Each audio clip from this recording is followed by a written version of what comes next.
Bonjour à toutes et à tous. Je m'appelle Jeanne-Louis, je suis sociologue et aujourd'hui donc, je vais vous présenter le projet de post-doctorat qui a été financé dans le cadre du PEPR, Agroécologie et numérique.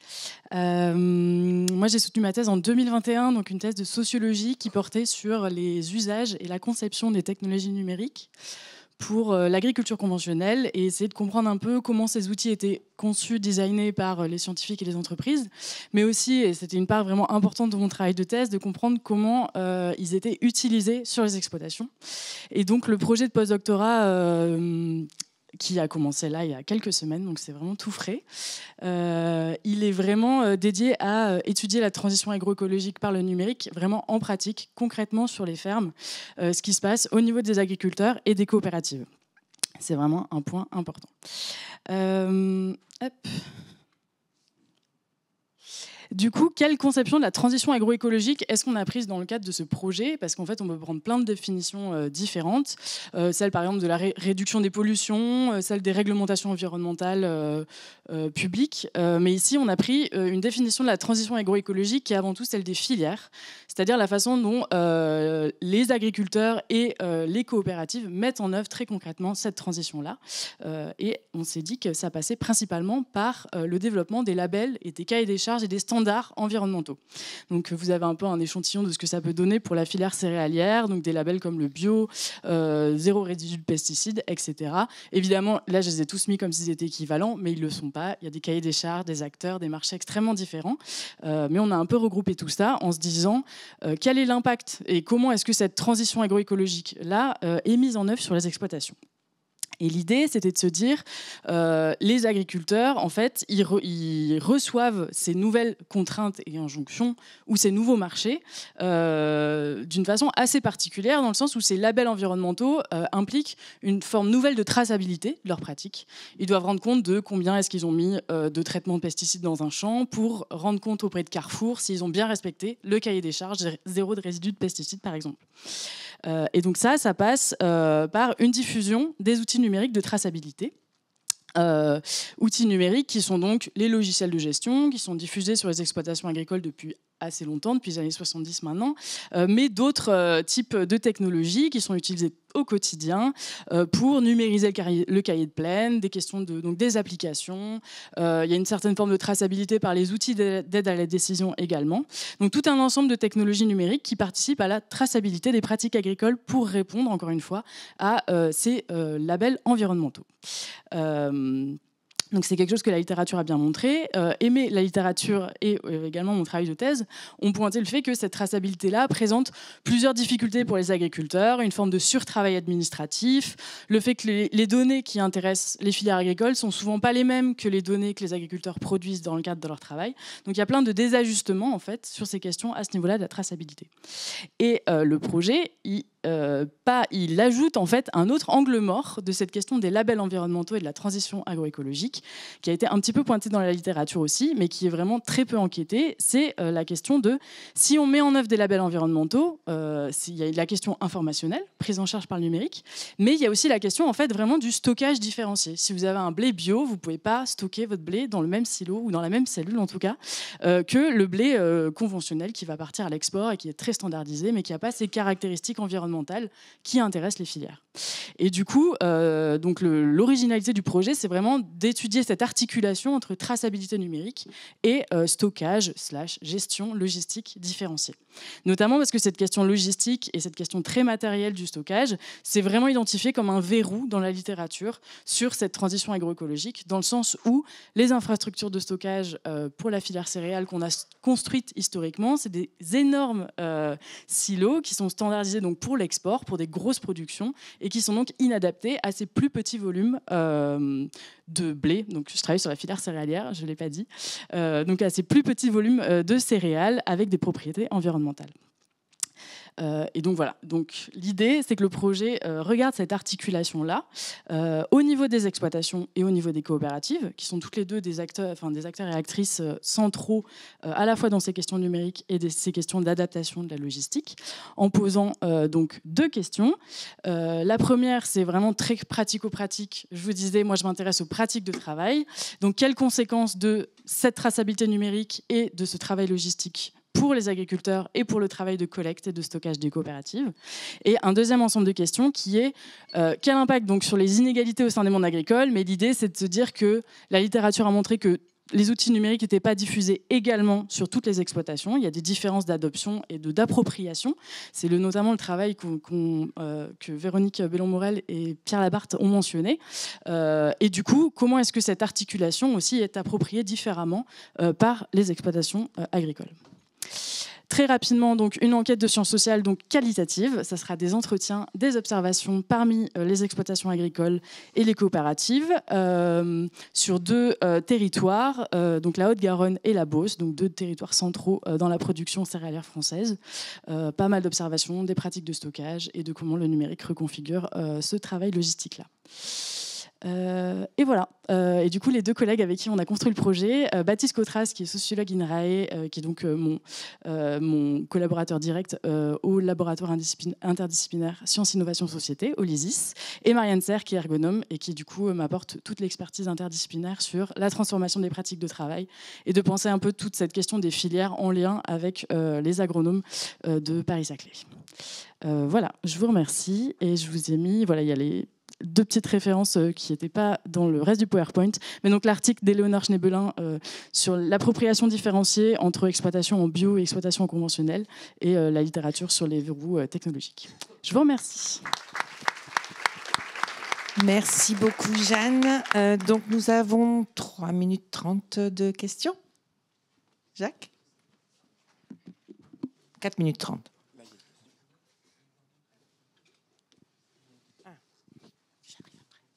Bonjour, merci.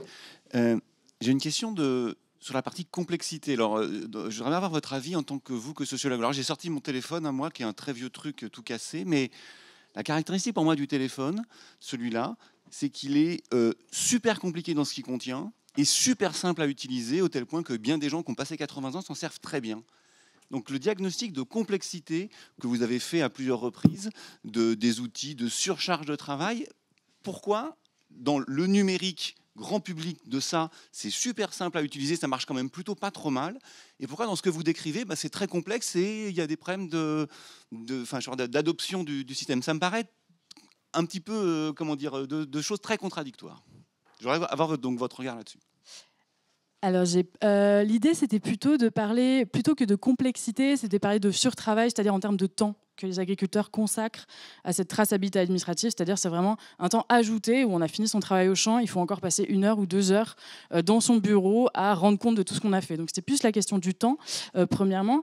Et deuxièmement, pour vous répondre, un autre élément de réponse, c'est aussi que on a souvent, les sphères de l'ingénierie et les entreprises ont souvent une conception de ce que c'est le travail agricole qui diffère tout le temps finalement des usages, parce que sur les exploitations agricoles, il y a toujours un pépin, il y a toujours une particularité, une spécificité du champ qui vont faire que toute la variabilité du réel ne rentre pas dans les cases bien ficelées de l'outil numérique et que du coup il faut tout le temps s'adapter, essayer de trouver des petits contournements parce que en fait ça ne cadre jamais exactement en fait avec la variabilité de ce qui se passe dans la vie.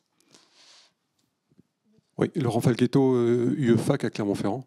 Les logiciels qu'on appelle à tort maintenant logiciels de gestion parcellaire, qui sont maintenant plus des logiciels de gestion d'exploitation, intègrent de plus en plus ces outils-là. Donc, est-ce que tu travailles avec eux ? Alors avec les entreprises, non, mais ça serait extrêmement intéressant. Et notamment, il y avait quelqu'un du PEPR qui m'avait proposé de me mettre en contact avec Isagri.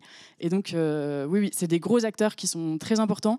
Moi, l'idée, c'était vraiment plus de me concentrer au niveau des usages et de regarder l'interaction entre coopératives et agriculteurs pour voir un peu, avoir la transition agroécologique dans une perspective de filière. Donc, d'avoir vraiment différents niveaux et de comprendre l'interaction entre les deux. Mais évidemment, oui, c'est un terrain qui serait très intéressant à faire. Il reste 1 minute pour une dernière question. Moi, je voulais juste répondre à Jacques, quand même, le temps que le micro monte, d'un pas léger. En fait, il n'y avait pas de designer, tu sais quoi, pour fabriquer ces interfaces. Donc, il y a un moment donné où, si tu veux, quand tu vois pas effectivement les deux horizons, c'est là que je dis qu'effectivement, nous, on est plutôt sur une théorie de l'acteur réseau au sens de comment est-ce que tu délègues des opérations que l'agriculteur doit faire à une machine qui peut le faire à sa place. Mais ça, tu le fais pas comme ça, en fait, ça se réfléchit, voilà, en termes de conception. Merci pour la présentation. Vite. Oui, très vite. Je me demandais si tu t'intéressais aussi à l'écosystème qu'il y avait autour, à savoir à qui les agriculteurs, en fait, s'ils ont un problème, par exemple, avec l'outil, vont se référer. Et je m'appuie sur la question de Pierre Labarre tout à l'heure, c'est-à-dire est-ce que en fait c'est des acteurs privés, est-ce qu'il y a les chambres qui interviennent, etc. Parce qu'en fait souvent les agriculteurs ne sont pas tout seuls en réalité sur leur ferme, et donc quels sont les acteurs en fait qui sont autour, est-ce que c'est nécessairement des privés ou pas, et puis quels privés c'est, enfin quels acteurs. Merci. Vite. Ouais. Pour la partie numérique, je ne vais pas forcément, je pense, remonter la chaîne de l'innovation pour comprendre tout le conseil, etc., dans le sens où c'est déjà extrêmement bien enquêté, et je vais me concentrer vraiment sur l'interaction agriculteurs, leurs coopératives, qui sont les intermédiaires de vente, les intermédiaires de conseil sur l'utilisation de ces outils-là. En revanche, sur le pan logistique, qui est encore une fois voilà, quand même un pan assez peu étudié de cette transition agroécologique, c'est principalement donc, les coopératives qui gèrent ça. Il y a quand même peu d'acteurs publics qui font du conseil sur les questions de stockage, parce que c'est vraiment un périmètre commercial et vraiment stratégique important des coopératives. Mais cependant, Arvalis est quand même là pour faire du conseil. Les experts de France Agrimaire également. Donc voilà, et c'est quand même plutôt voilà, des acteurs publics ou parapublics. En termes de production de connaissances sur des questions logistiques, c'est soit les entreprises qui font leur cuisine en fait, stratégique, soit il y a quand même les acteurs publics qui encadrent sur des questions sanitaires principalement, en fait, de conservation des grains, etc. Merci beaucoup, Jeanne. Merci beaucoup d'avoir respecté ce temps. Passons la parole tout de suite à Pablo Yepes-Liano sur l'assurabilité de la transition agroécologique dans un contexte de changement climatique.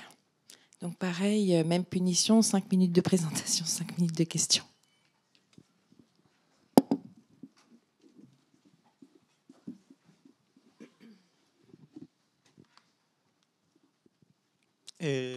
Bonjour.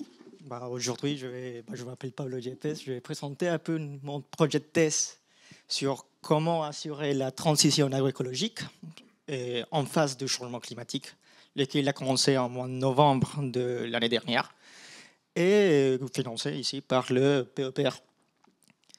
Donc, on a commencé par faire une première évaluation des risques.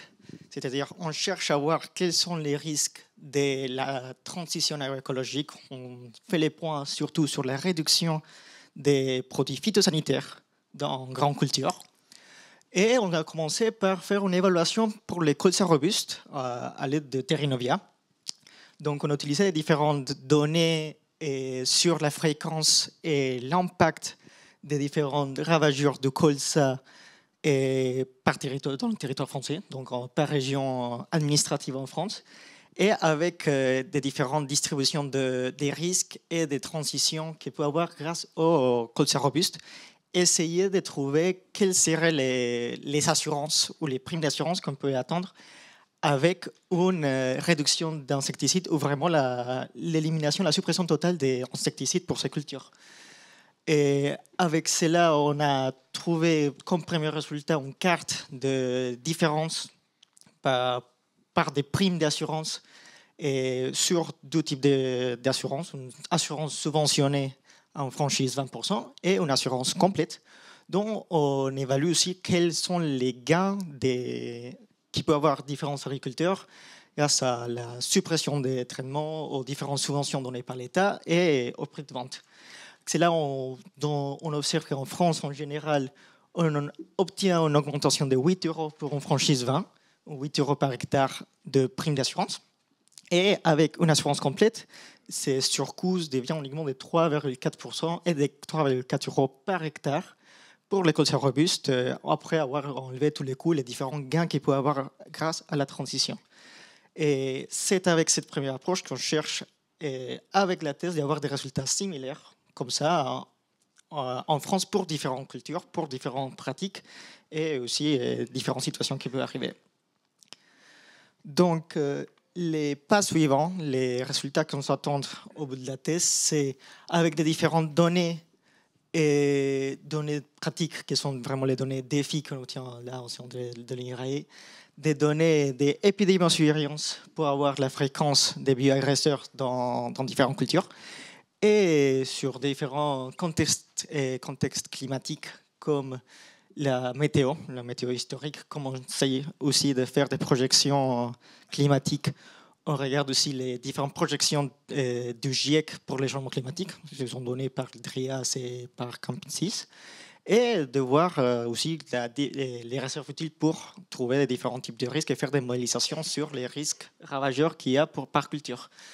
Donc, on essaye vraiment d'estimer les risques liés à la réduction des indices des fréquences de traitement. Donc, on doit d'abord modéliser et faire un modèle statistique des bioagresseurs pour voir l'impact et le rendement. Évaluer ce type de risques, comment les risques les affectent, pas uniquement l'agriculteur, mais aussi l'environnement, et faire une évaluation économique de ces risques, et l'implémenter avec un modèle actuariel pour voir et l'assurabilité vraiment et comment les différents systèmes d'assurance peuvent aider.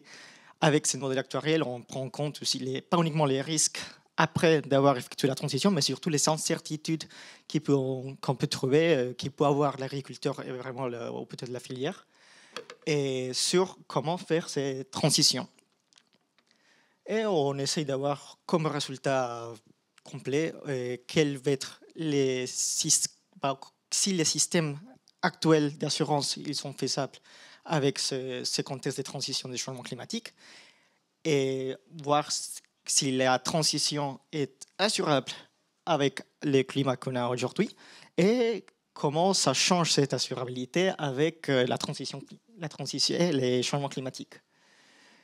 Et l'idée à la fin de la thèse, c'est d'avoir une plateforme qui peut chiffrer vraiment l'assurabilité, pas uniquement pour la réduction des pesticides, mais sur différents types de transitions écologiques.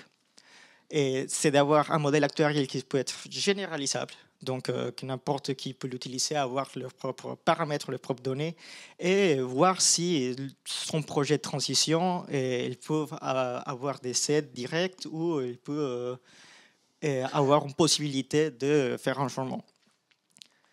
Et finalement, je remercie les personnes qui travaillent avec moi dans ces projets. Il y a Corentin Barbu et chercheur l'IRAE qui travaille sur la modélisation des ravageurs surtout. Marcel Philippe Guivard qui est actuaire à l'Université du Mans. Muriel Morisson qui travaille vraiment sur les agroécosystèmes et qui encadre plus généralement cette thèse. Et finalement, Luc Boucher et Stéphane Cadou de Diagoris et Terrinovia respectivement qui sont beaucoup aidés sur la première partie pour les concerts robustes. Merci. Merci beaucoup, Pablo. Une première question dans la salle. Oh, sympa, Pierre.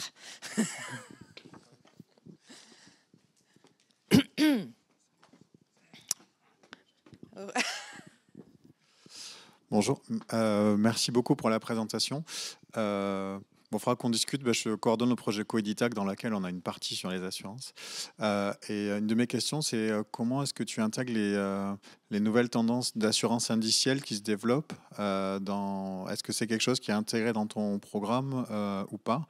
Et la possibilité des types de calculs que tu fais à nourrir cette nouvelle façon potentielle d'assurer les risques en agriculture?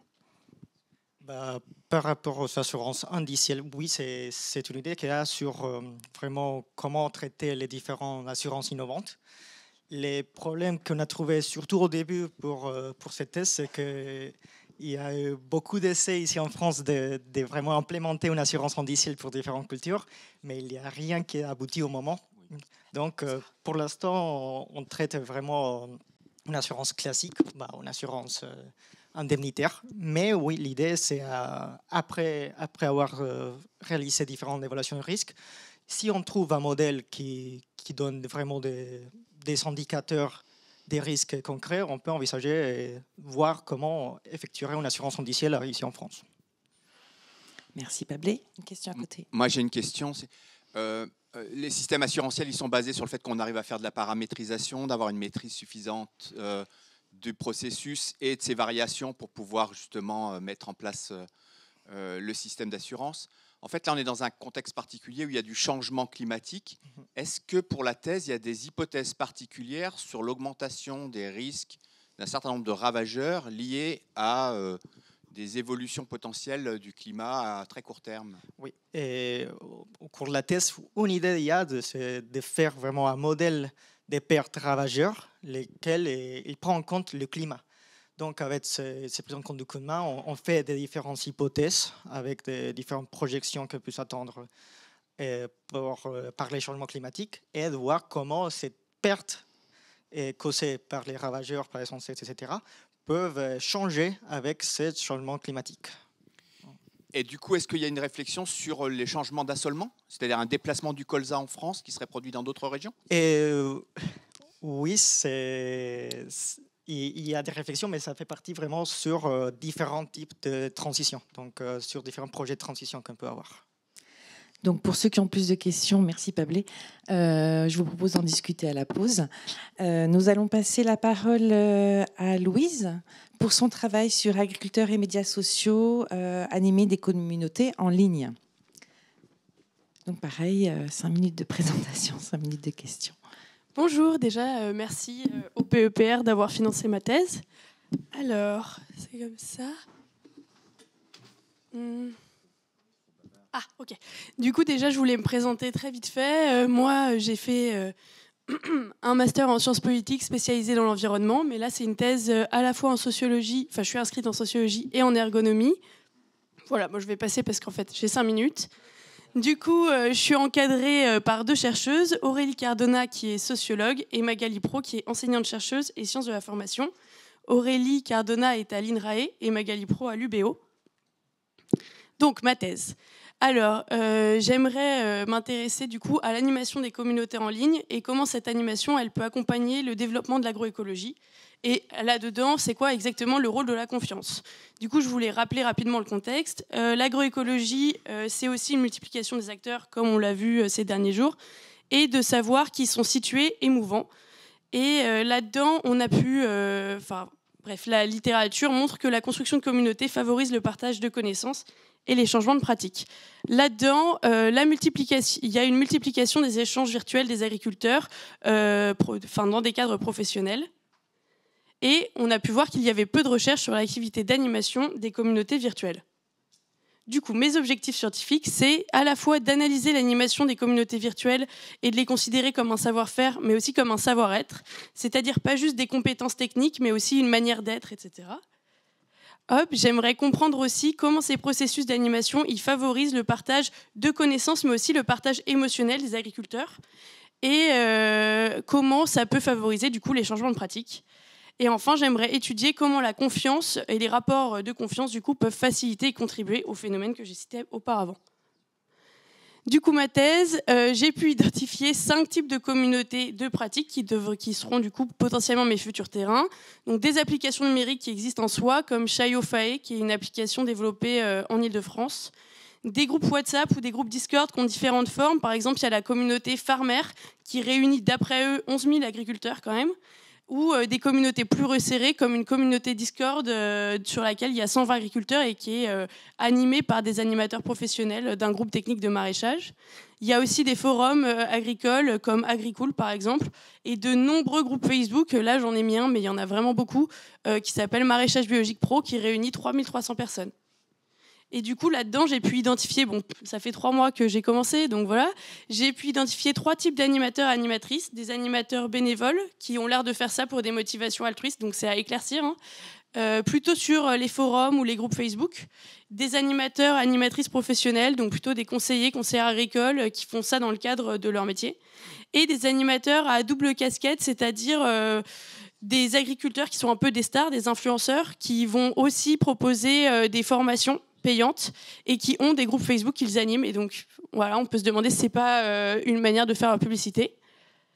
Et du coup, pour étudier tous ces terrains, j'aimerais mettre en place une méthodologie mixte. Déjà, j'aimerais à la fois étudier les terrains virtuels, mais aussi effectuer des visites de ferme pour voir in situ s'il y a vraiment des changements de pratique. Bon, c'est une méthodologie encore à réfléchir.